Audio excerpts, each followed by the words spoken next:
Smart buyers always plan for these costs. This is a tricky one in real estate.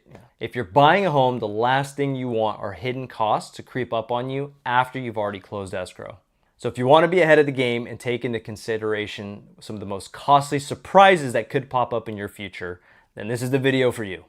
Now, investors are very familiar with this concept. It is a commonly used term called CapEx.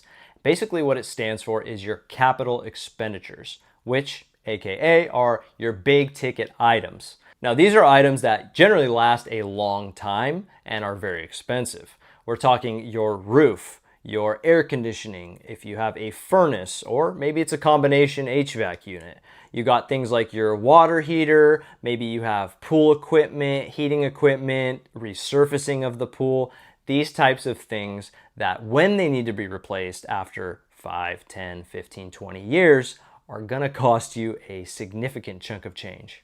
Now, you don't necessarily need to say, oh my gosh, I need to have 15,000 saved for the roof, another 12,000 for the HVAC. You don't have to go into that far of detail, but you should know here are the rough estimations for these types of costs. And when you spread them out over their life cycle, you divide that into an annual amount. Before I bore you to sleep, let me give you an example. If you have an HVAC system, let's just say it's a $15,000 unit. And to make the math easy, let's assume it has a 15-year expected lifespan. Well, that means it's $1,000 per year of expected life. And if you divide that into 12, you get a little bit less than $100 per month that you ideally would be saving. That way, when it does break down, you have that money saved and ready to go for the repair. And it's not something that you're stressing about. Even better if you put that savings into a high yield savings account or some sort of interest gaining account that can accrue over time. That way, when you do make that repair, you likely have a little bit extra left over.